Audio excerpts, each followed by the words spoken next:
Kate Falcha. Welcome to Irish Granny Tarot. I'm not sure if this will only be a video on YouTube or if we'll actually turn this into a separate episode of our podcast, Psychics and Psychos, a metaphysical true crime analysis. But this will be an overview of the concepts and terminology that we toss around like we know what we're talking about. So Denise and I wanted to sort of stipulate this is what we mean when we use this term. And before I even start, I think it's really important to emphasize that even the authorities don't agree with each other. And what I have done, I'm going to tell you all my sources, and there's a million of them. I think it's really important that you know this is just not my opinion. I have extensively researched this, and when there's dissension in the ranks of the authorities, I've tried to come to a compromise.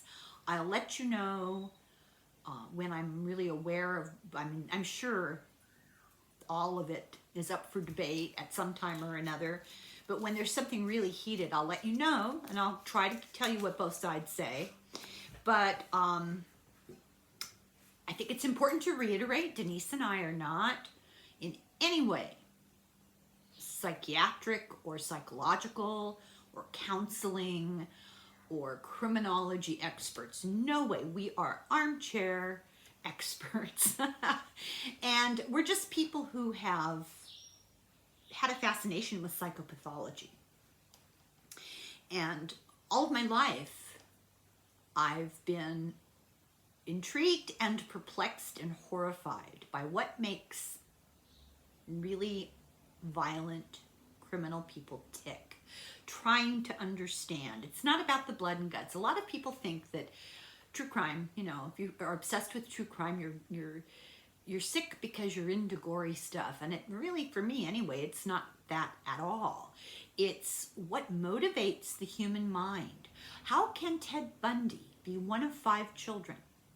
And of course, you're a different parent to each of your children. So you have to assume that each child would have been raised differently because it's a dynamic relationship. But having said that, the overall zeitgeist of the family is the same for all the kids. And he has 4 siblings. Not a single one of the other ones is a serial killer, to my knowledge.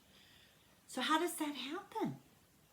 And of course, our conclusion is that there's something metaphysical going on beyond the psychology, beyond the criminology, something karmic, past life, a burden that people bring into this lifetime with them. Now, having said that, the experts would not necessarily take that stand, and I'll let you know now who and where I've gotten my information. So my sources: mind.org.uk, the National Institute of Mental Health, and all these are websites and articles.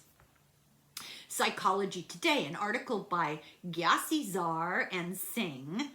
The title of it is Psychiatric Illness and Criminality.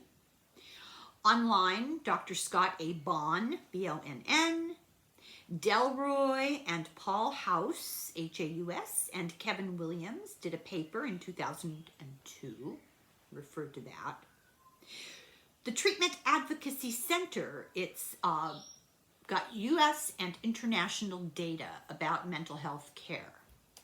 The Mayo Clinic website, the Psychiatric Times, Men's Health 2019, study for serial killers by Xanthi Mallet. The Merck Manual, Columbia University, Dr. Michael Stone. The FBI, all these people have websites and articles online. Psychiatry Online, the National Institute of Health, the World Health Organization. So it's kind of an interesting group of experts, and I'm sure there's more, but so I've written here in big capital letters, we are not mental health experts. So I want to make that so clear. We're not diagnosing anybody. We're giving our opinions based on our amateur understanding. And it's important to know that. we don't diagnose, not at all. We just opine. So we're simply exploring the possibilities that drive human behavior to criminality. We believe, we being the royal we, now we being Denise and I, believe that motivations can go beyond the psychology of the individual and beyond the trauma of childhood.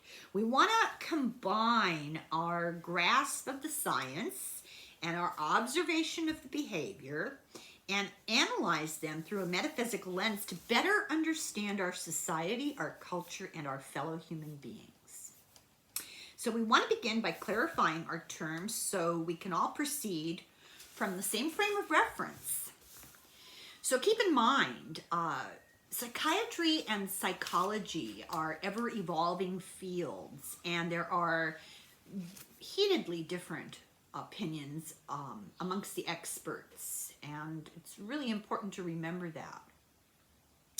So let's talk about psychosis, and I want to make a clarification about the difference between psychopathy, psychosis, neurosis, different terms that get thrown around. So psychosis is a disconnection from reality, and it usually manifests in the late teens and the early 20s. Now keep in mind, these are generalizations.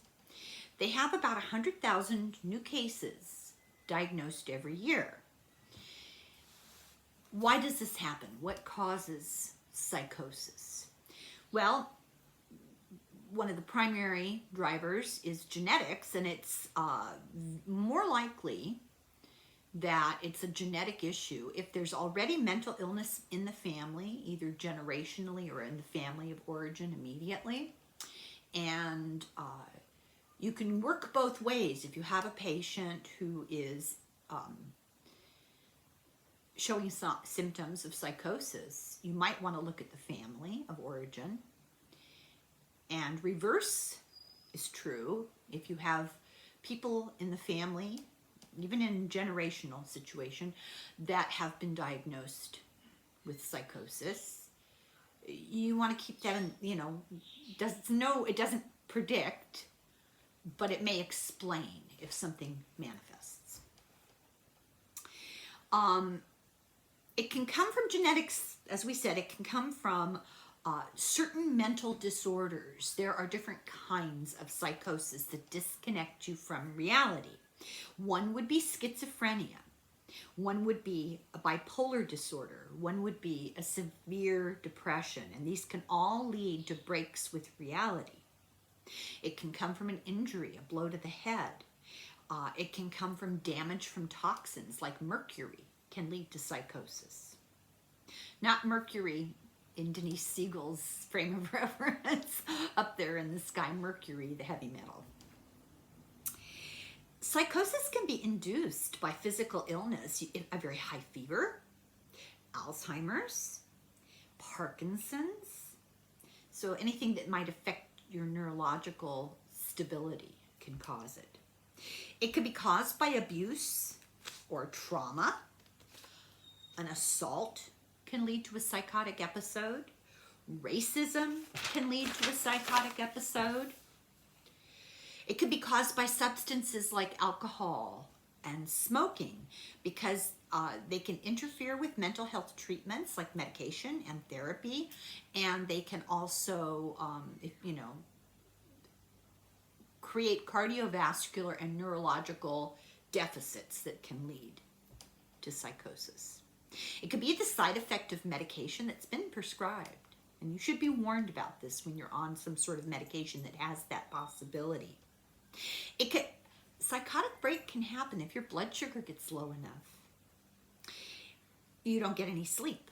It's notorious that, for example, cults will deny people sleep. Prisoners of war are denied sleep because it's known that a lack of sleep can affect the brain, and it can cause a break with reality.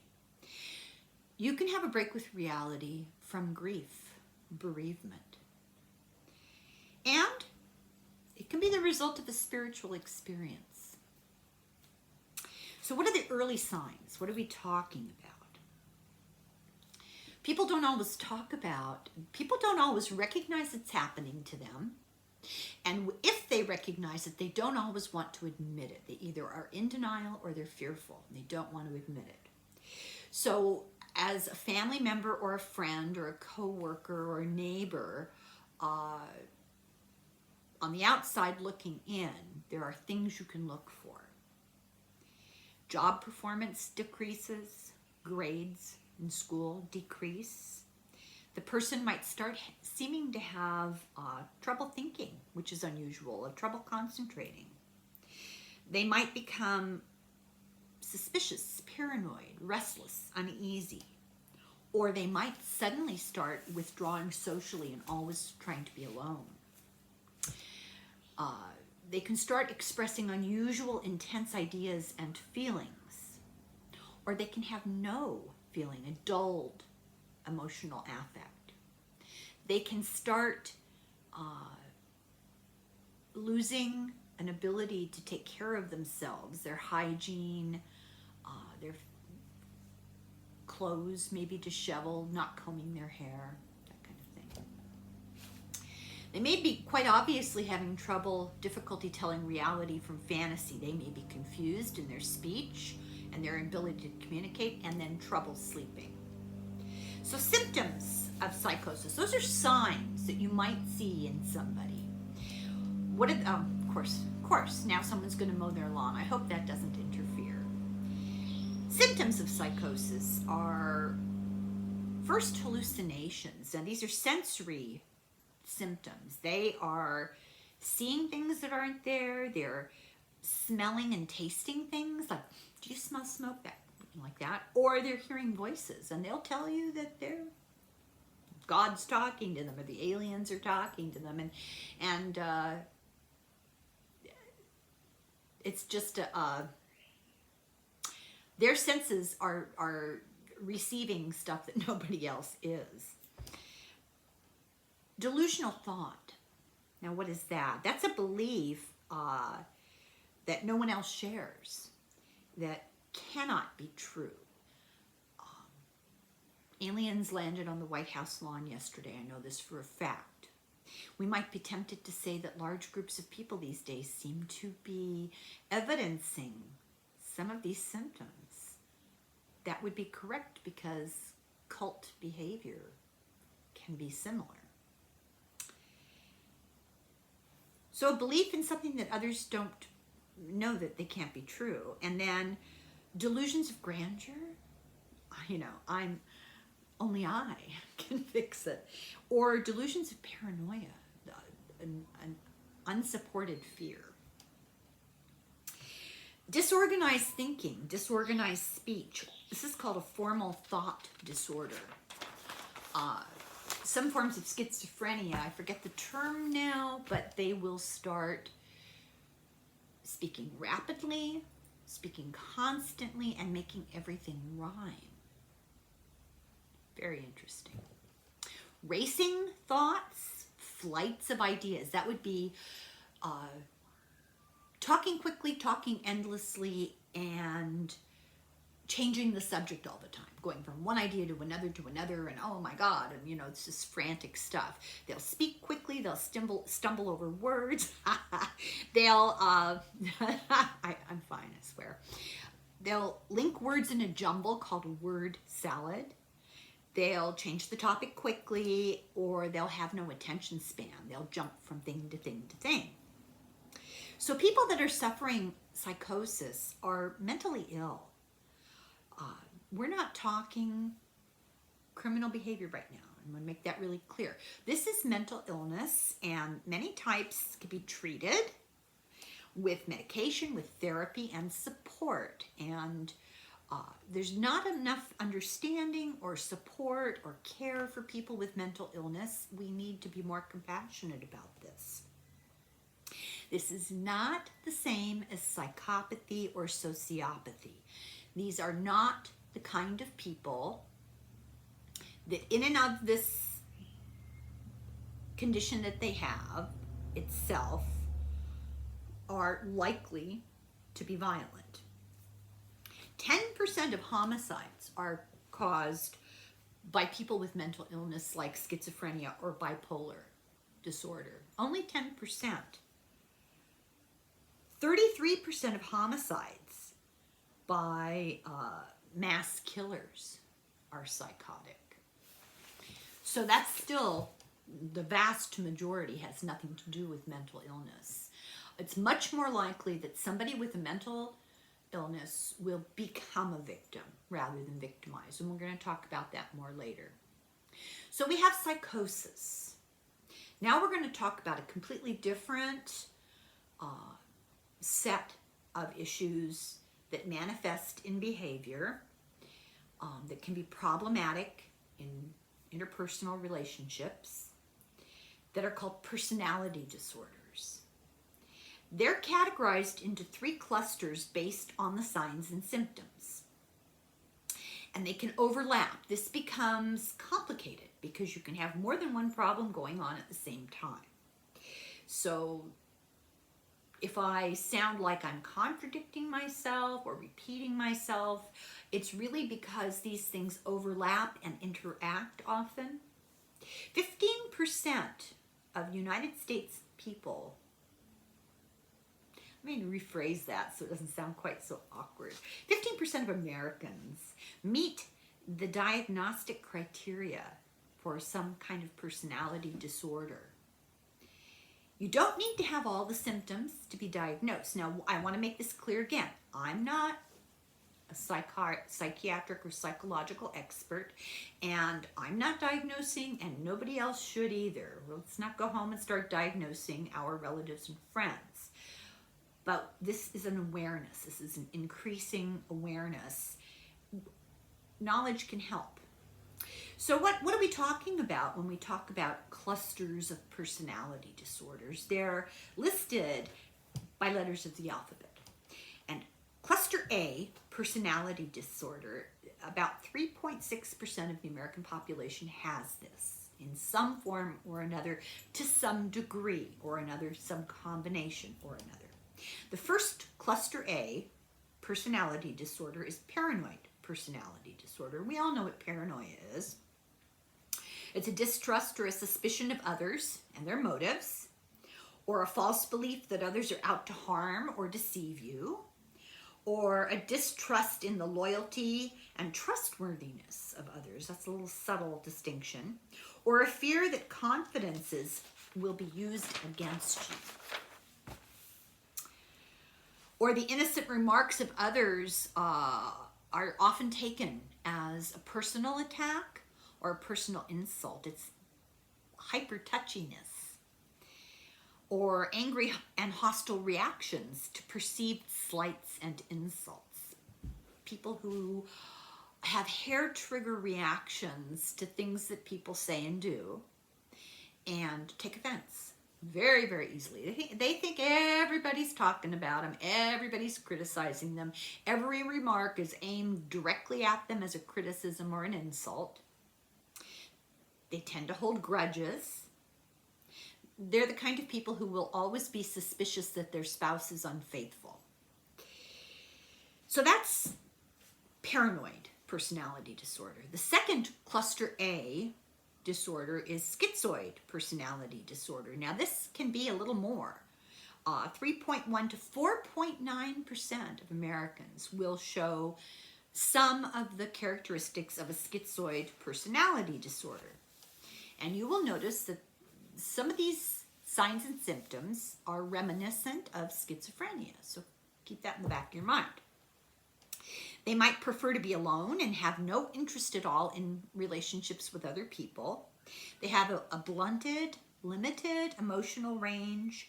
They have a hard time finding pleasure in life in general. They're not good reading social clues. They can be cold and indifferent. And they have no interest in sex because that is an intimacy they're not really comfortable getting involved with. That's schizoid personality disorder. The third of the cluster A personality disorders, it's schizotypal personality disorder.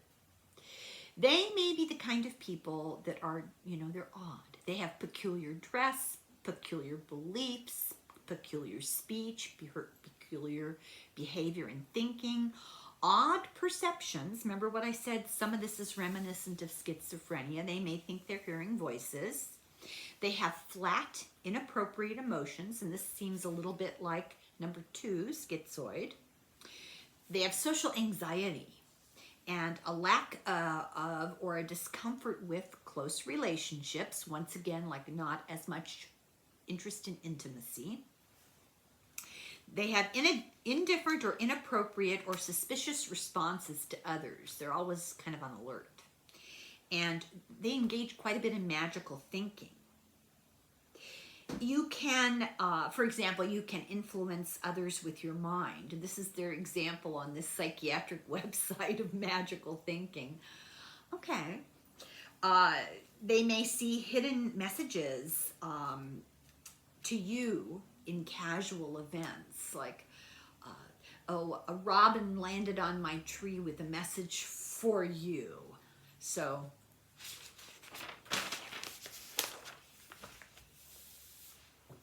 then we have cluster B, personality disorders. Now, according to the National Institute of Health, 9.1% of Americans have this. Now, they don't know what really causes personality disorders. It just seems to be the personality people are born with.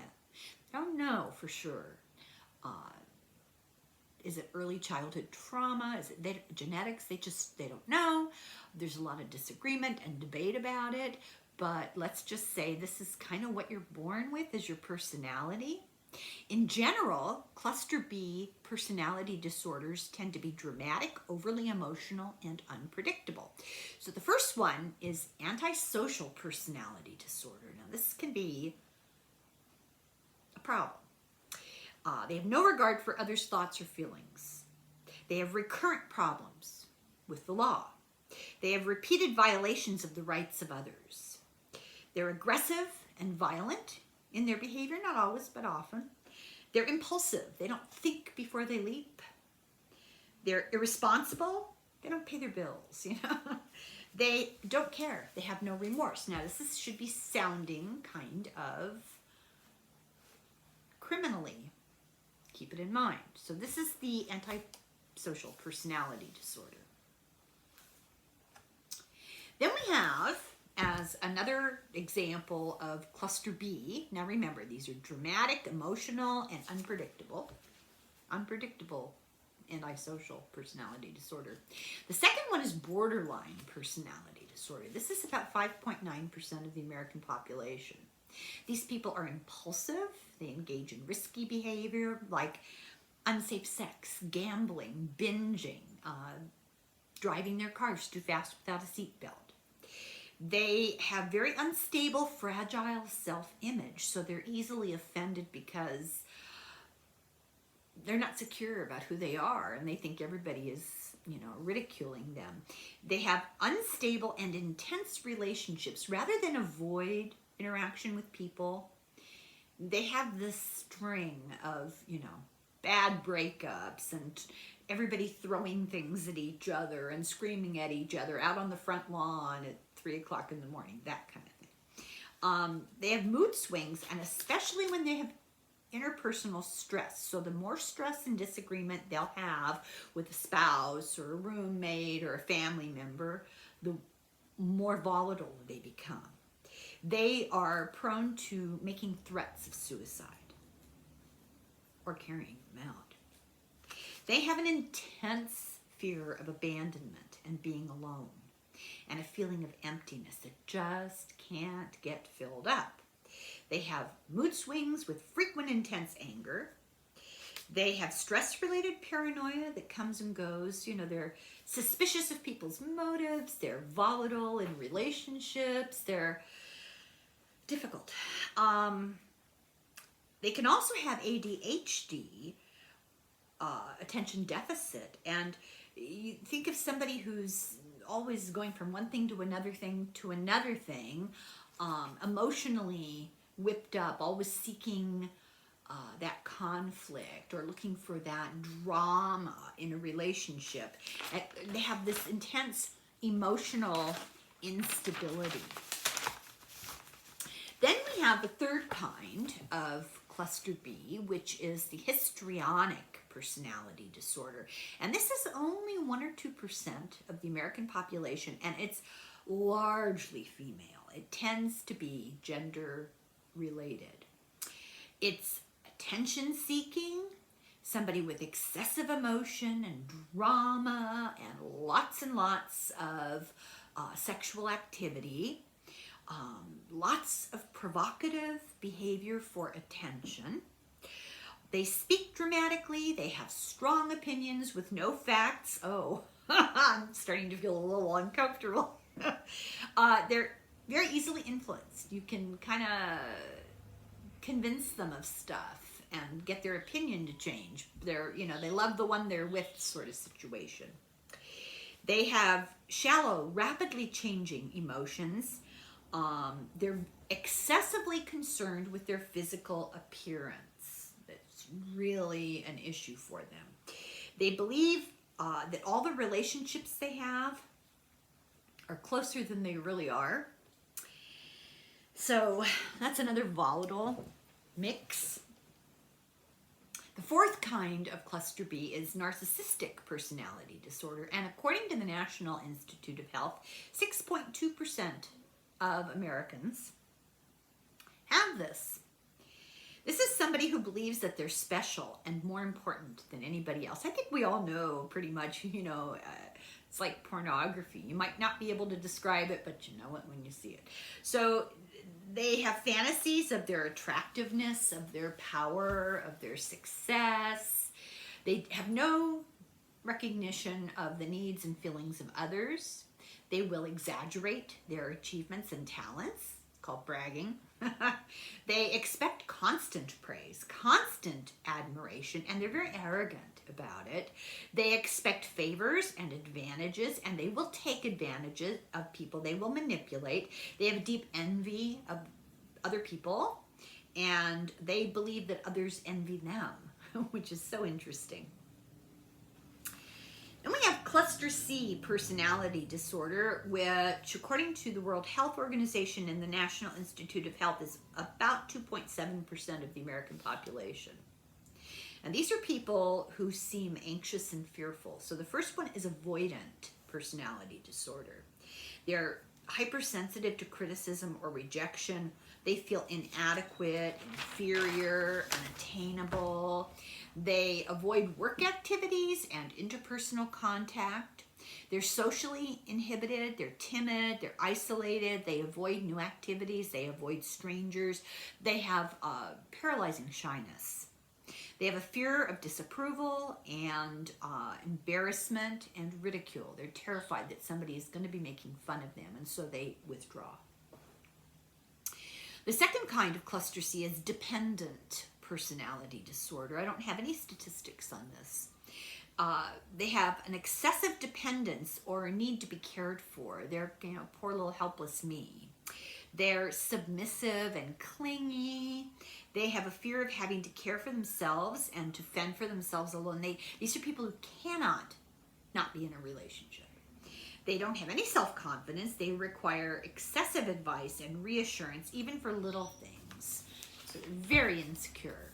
They have difficulty starting projects and difficulty completing projects because of low self-confidence.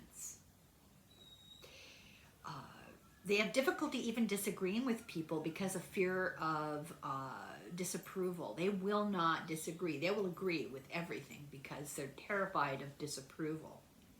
They tolerate poor treatment, even when they have options to not be treated poorly. They'll put up with it. And they have an urgent need for a new relationship when the present one ends, which is kind of similar to the histrionic. Then the third kind of cluster C is obsessive compulsive personality disorder, and this is the most common.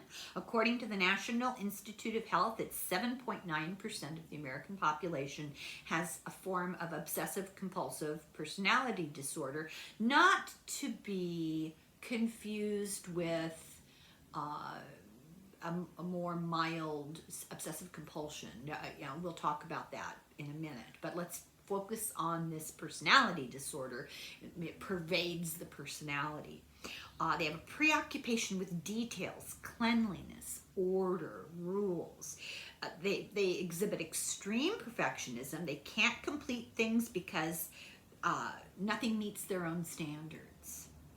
They can't delegate. They need control. They neglect their friends and their family because they have an excessive commitment to work, because they get their positive reinforcement from doing their job and getting the acclaim for it, but they don't feel anybody else can do as good of a job. They need that control. They need to keep their hands on the direction that everything is going. And they can't discard useless stuff, so, hoarding. They're rigid, stubborn, inflexible. They have inflexible morals, ethics, and values. You have to believe their concept of what's right and wrong, what the rules are. They tend to be misers. They need to control the money, control the budget. And this is not the same as OCD. OCD is an anxiety disorder, which we'll talk about. This is a personality disorder. This is more pervasive, more inherently who the person is. OCD, you can cope with that and get rid of the symptoms of it. Personality disorders are very difficult to treat. So there's a big debate. What are the causes of personality disorders? Now, there's a debate. So these are ideas that people bat back and forth, and there's not 100% agreement. So keep that in mind. Is it a form of reaction to childhood genetics and environment? Is it abuse from childhood and what you've inherited? Is it nature? Is it nurture? Is it nature and nurture? Is it nature versus nurture? Nature are the genes that make you vulnerable, and nurture is the environment that can trigger the development of the problem.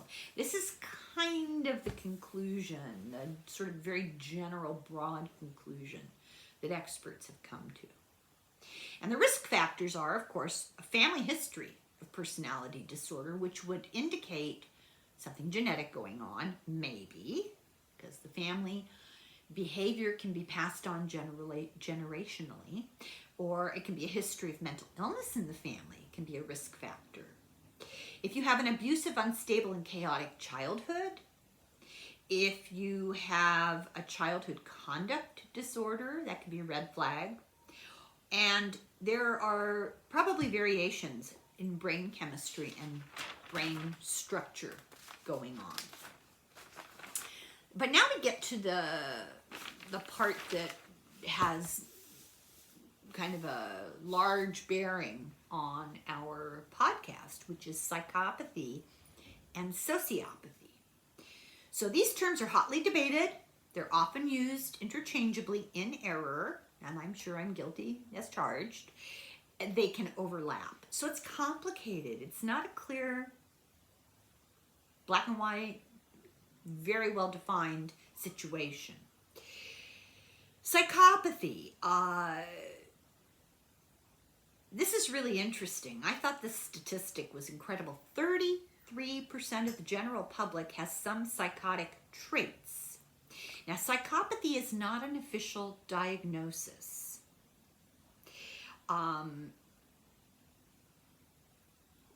People diagnosed with it are about 3.3% or higher. But as I said, 33% of the general population have some of these traits. So there's a feeling like 1 out of 100 people. But we'll get to that. It's important to remember psychopaths are not evil geniuses with really high IQs like in Hollywood movies. It's not Silence of the Lambs. It's not this clever, scheming, brilliant master criminal. That's an incorrect stereotype. Psychopathy has been defined by a list of traits and behaviors by Dr. Robert Hare at the University of British Columbia. Kind of did the definitive thing with his HARE, H-A-R-E is his name, HARE checklist, the PCL-P22 was updated. It's a continuum of behaviors and characteristics, and it's a self-evaluation too. They ask the person this list of questions, and you get scored, I believe it's 1, 2, or 3 for each answer. It was developed for a population of males in prison, criminals in a psychiatric hospital who were awaiting psychiatric evaluations or trial in detention or in correctional facilities. So you have to take this with that context in mind. However, it's persuasive. And I have this great book by John Ronson, The Psychopath Test,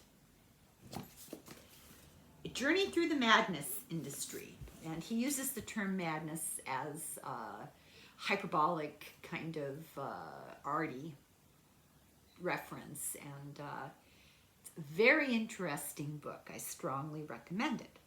I also have The Psychopath Whisperer by Kent Keel, Inside of the Minds of Those Without a Conscience. This guy is a doctor who researched and studied the brains of psychopaths. Comes to very interesting conclusions. And then I have this, The Human Predator, and it's by Catherine Ramsland. And if that name rings a bell, it should.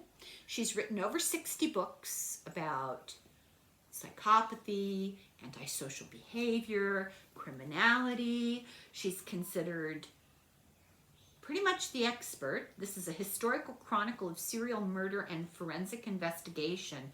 But here's the interesting tidbit. She teaches, and one of her students is the guy that is accused of killing the 4 students in Idaho. He was one of her students. That's all I'll say. Then there's this book, Whoever Fights Monsters. Now this, I probably shouldn't even talk about this yet because we're not there yet, but this is one of the earliest books written about serial killers by Robert Ressler and Tom Shachtman. Robert Ressler was one of the first. I shouldn't have brought this up because I don't want people confusing psychopathy. Serial killers, all psychopaths are not serial killers. I'm going to make that really clear from the get-go. They're not criminal geniuses. They're not all serial killers. In fact, it's a teeny, teeny, teeny, teeny, tiny proportion who ever do stuff like that. So keep in mind, Dr. Hare's checklist, the psychopathy checklist, was designed for people already accused of criminality or in a psychiatric hospital because of something that they had done or in detention. So we need to remember that context. Sociopathy is kind of an outdated term. It's a layperson's term for antisocial personality disorder, which we talked about. And it's often used as a reference to somebody who commits crime that they'll call serial killers sociopaths. That's actually, it's not entirely inaccurate because they do have antisocial personality things going on, but it's kind of an inaccurate term because it is not a professional term. However, it's a term people recognize. People form an idea in their mind. So both talk about antisocial personality disorders, psychopathy and sociopathy, but they're not the same thing. Psychopaths believe their actions are justified. They 100% believe that what they do is justified. Now remember, very few of them commit person-on-person violent crime. Really important to remember that. They don't have remorse, they don't have a conscience, they're capable of following social conventions when it suits. And I would recommend reading this book, The Prince, by Machiavelli. This book was written, I should have looked it up, like the 1500s. It was written a very, very long time ago. Oh, it was written in the mid 1400s. And it is the frame of mind of somebody who is a complete narcissist anyway, a manipulator. It's very, very interesting. And sociopaths, this is less of a diagnostic term. It's like a layperson's term. It's limited and weak. They might have some empathy. They might have some remorse. It's more likely that they will lose their control when they're confronted with something. They have a weak conscience. They know what they're doing is wrong, and they might feel bad about it, and they might have attachments to family or friends. Psychopaths regard other people as objects. They just do not, they really don't care. They may never hurt you physically, but they'll be more than happy to manipulate you for their own end. So I made a little side-by-side according to my resources of the differences between psychopathy and sociopathy to maybe clarify it a little. I hope I don't just end up muddying the waters more. Psychopaths will pretend to care. They'll fake you out. A sociopath may or may not care, but if he doesn't care, he'll say so. Psychopaths are cold-hearted. Sociopaths are hot-headed. They're impulsive. They're prone to anger and rage if you confront them enough or at a crucial moment. Psychopaths have no recognition of the distress of others caused by their own psychopathic behavior. Sociopaths recognize what they're doing, but they're able to rationalize it. They still do it. Psychopaths have shallow, fake relationships. They fake the relationships in their lives. Sociopaths can form emotional attachments, but they have conflict and difficulty. A psychopath will use a normal life as a cover for his criminal behavior if he engages in criminal behavior, which they don't always. A sociopath cannot maintain regular work or family life. They're much more chaotic and disorganized. A psychopath doesn't form genuine emotional attachments, but may love some people in their own way. We're going to talk about some criminals coming up on the podcast that their concern and love for their children motivated some of their behavior. Very interesting. So from Dr. Willem Martens, October 7th, 2014, in The Hidden Suffering of the Psychopath from Psychiatric Times publication, he says that they live hurt-filled lives. They have no trust. Now, they may not characterize it that way, but this is how it's observed by psychiatric experts, that psychopaths have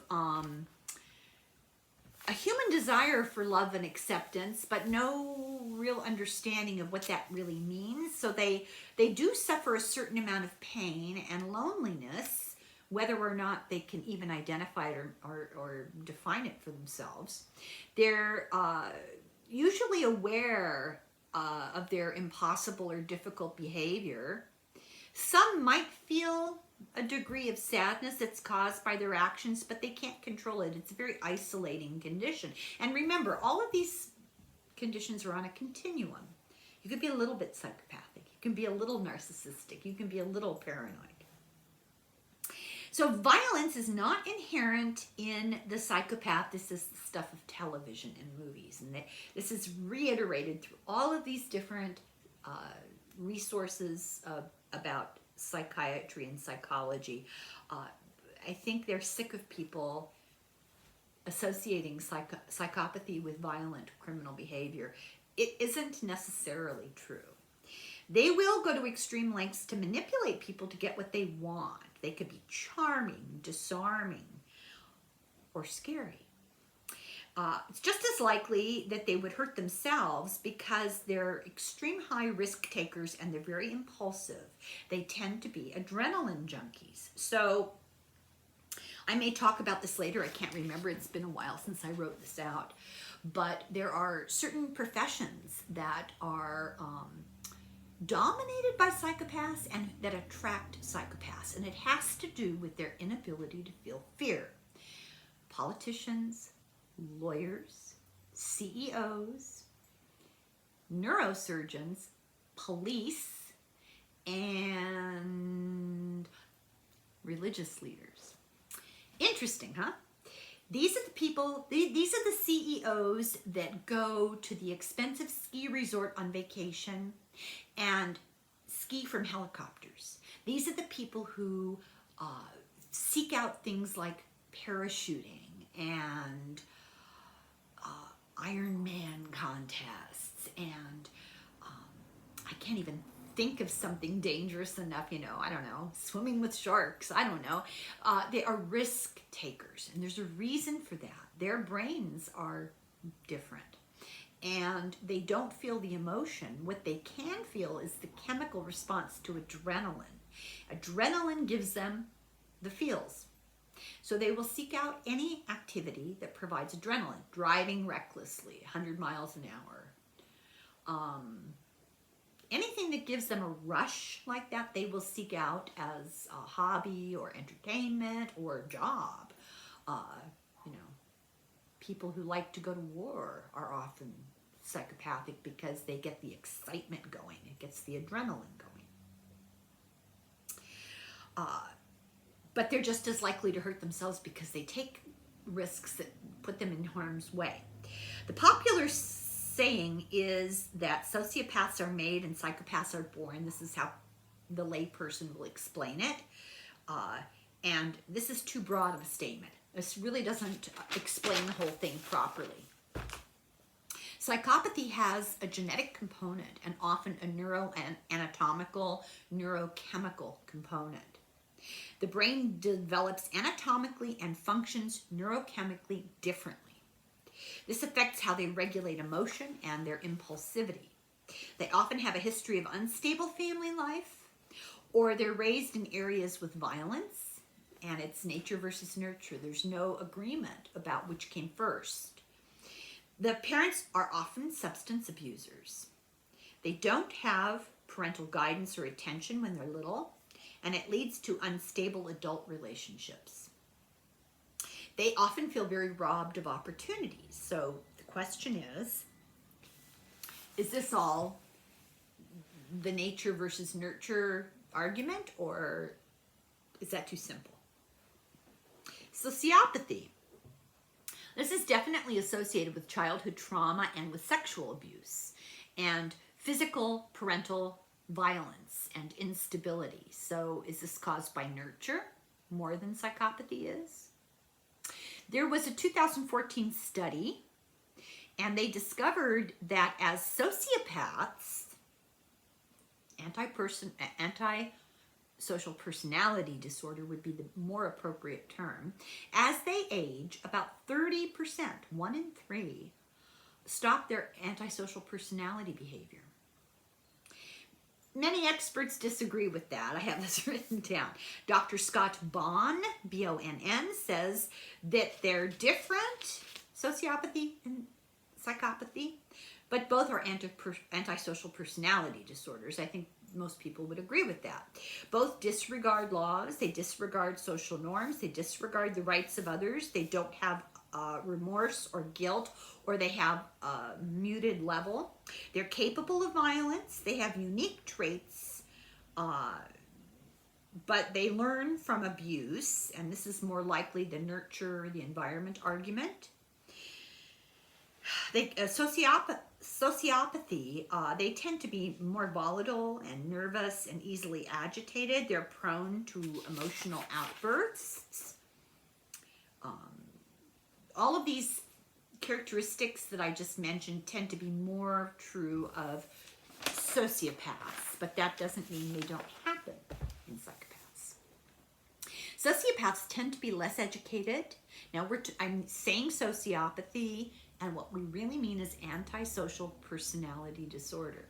They tend to be less educated. They have no empathy. They live on the fringes of society. They get into fights and assaults. The guy that's always hanging out at the bar picking fights with people. They don't often have a steady job because they can't maintain the professional relationship to keep a job. They're callous, aggressive. They move a lot. Their lives are very unstable. They're risk takers. They're able to attach to others, but it's difficult for them. Their relationships are just a mess.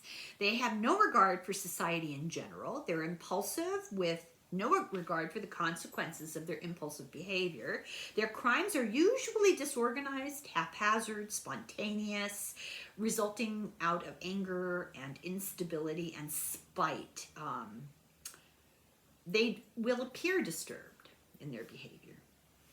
Psychopaths, however, also antisocial personality disorder, are a little different in that they have enormous ego and they get their self-esteem from power and gain and pleasure, like physical pleasure in life. Their goals are based on personal gratification and not ethics. They can't attach well, or at all, really. They can't attach. They have no empathy. They're superficial. They have superficial charm. They're manipulative. They mimic emotions. They're very good at reading people. They tend to be better educated. They tend to have steadier jobs. They can have normal family and long-term relationships. And those around them may not understand, may not even be aware of their real nature. But the whole thing is a tissue of lies and a manipulation on the part of the psychopath, which is chilling. They plan organized crimes when they commit crimes. They don't all commit crimes. You can be a psychopath and never commit a crime.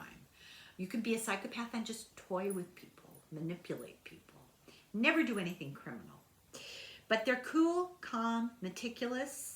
They make great white-collar criminals and con artists. They're more dangerous, really, because they disassociate completely emotionally from their victims, and they're better at hiding who they are. They have no empathy, but they have a high need for control. They don't engage in real intimacy because they're always pretending about who they are. They disregard commitments, promises, agreements, especially money agreements. They're impulsive risk takers. They're very easily bored. They're always looking for the next rush because, like I said, that adrenaline is a way to feel something.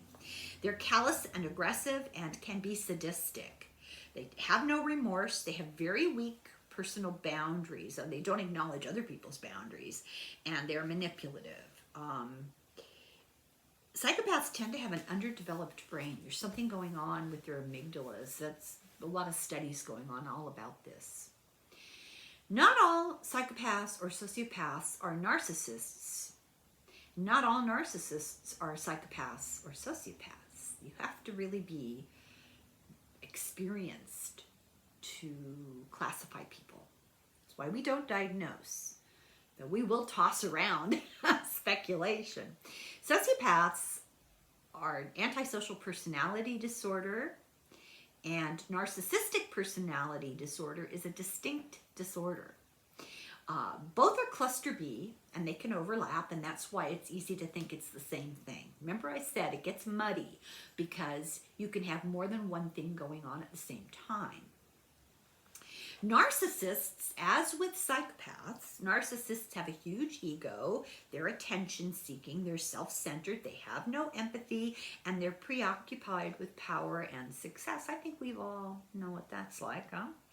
Narcissists believe that they're unique and special. They only associate with people that they consider the same status, worthy of them. They need constant attention. They have an exaggerated sense of their own achievements and abilities, and they will exploit others for personal gain. They seem arrogant, conceited, self-centered, haughty, superior. They feel superior.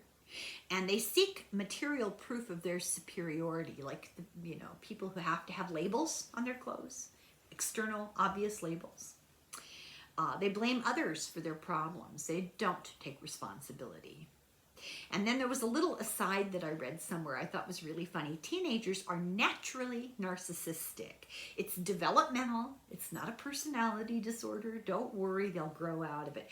Teenagers almost universally are self-centered, and it's part of development of the human mind, and it's okay. These traits should be stable over time, over culture, and over environment and stage of development before you can start diagnosing anybody. So put away your psychiatric diploma. And that's very tempting, isn't it? So I think I'm going to end this video here because I'm starting on a new, well, let me see how many pages I have left. Yeah, I'm going to end this here because I don't want to make this too long. The next video might be a little shorter. But I hope this is helping to sort of outline and clarify the context from which a lot of criminal evaluation and experts like Catherine Ramsland and Kent Keel, where they come from, the context from which they come. And then, of course, the psychopath test. This is a great book. He's a very funny writer. Very, very funny. Okay, I'm going to end here, and I will be back with video 2, so don't miss the rest of it. It's helpful, I think, because we're going to talk about psychosis and crime next. Slongafoil.